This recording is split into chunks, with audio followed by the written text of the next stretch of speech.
Jeremy and Cynthia for this very wonderful opportunity to come together today and reflect and think and talk about a topic that is very difficult, as some of you have already seen in the documentary earlier today. Dementia has always been seen as a disease of no hope, and in many ways it is. And we all know that there is no medical cure for dementia or Alzheimer's disease. And for the last 100 years, since Alzheimer's disease was discovered, there's been so much effort, so much scientific and medical effort and money going into the discovery of that miracle drug that will cure Alzheimer's. But we haven't got anywhere close. And in the next 100 years, will we get a cure for dementia and Alzheimer's? We don't know. So if there is no cure for dementia in the near future, then what do we do? So it has been said that dementia is like a death that leaves the body behind. So a lot of people, since Ronald Reagan was diagnosed with Alzheimer's disease, Nancy Reagan made this term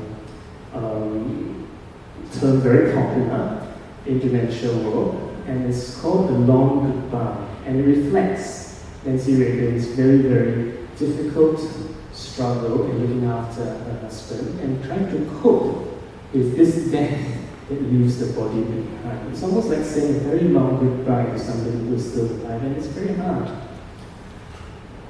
So for the next 100 years, if there is no cure for dementia, then perhaps some people have suggested we should then focus on a better way to care. If we cannot find a cure, then maybe our efforts should look at caring better for people with dementia. So for some of you who are familiar with the dementia advocates around the world for people with dementia, Richard Taylor is a very famous one. And Richard Taylor says, let's not say goodbye so soon. Richard Taylor is a retired psychologist who was diagnosed with dementia at age 58, and he's still going around the world in many different conferences and telling people, hang on, I'm still alive, I'm still here, I'm still a human being, treat me like one, and I still have the right to personal dignity. So do not say goodbye, say hello.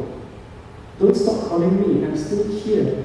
Perhaps I'm a different person from yesterday, but I am still Richard.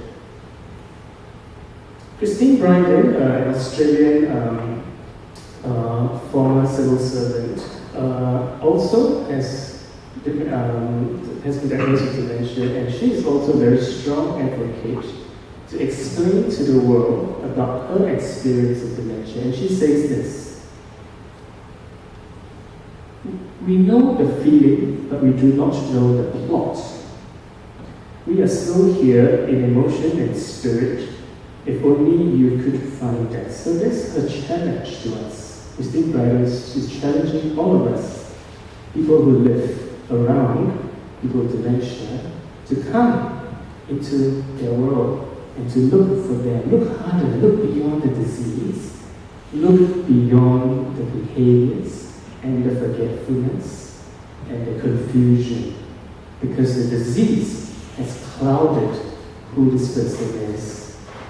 People who have a better brain than them have a responsibility to go and look for them and help them live a productive, secure, and a thriving life.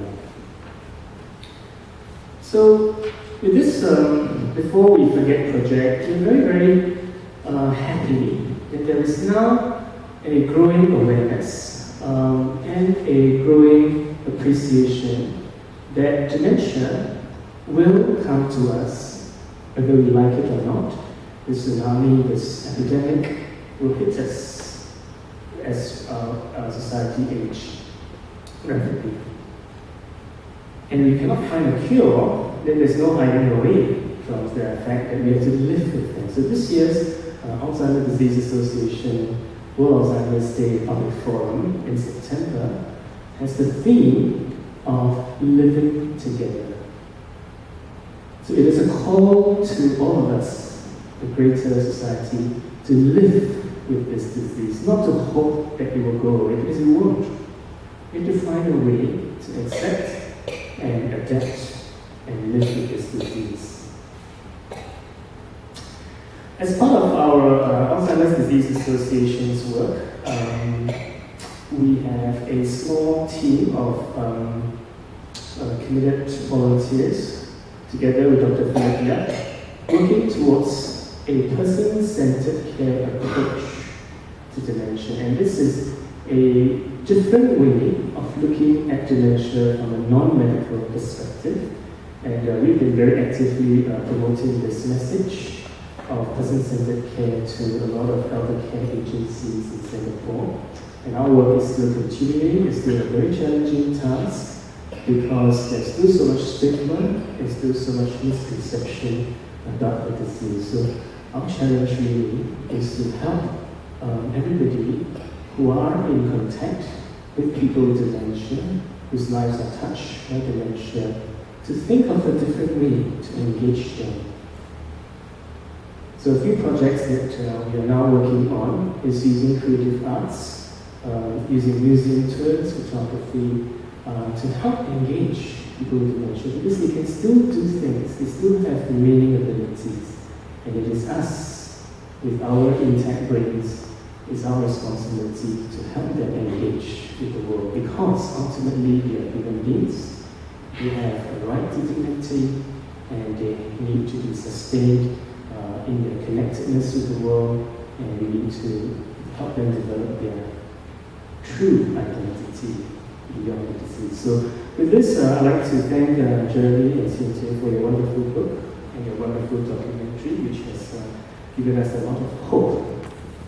So if dementia has no cure, then we truly believe that there is a cure for our attitudes towards dementia. That can be cured, and that can be cured by removing the stigma associated with this disease. So thank you very much and congratulations.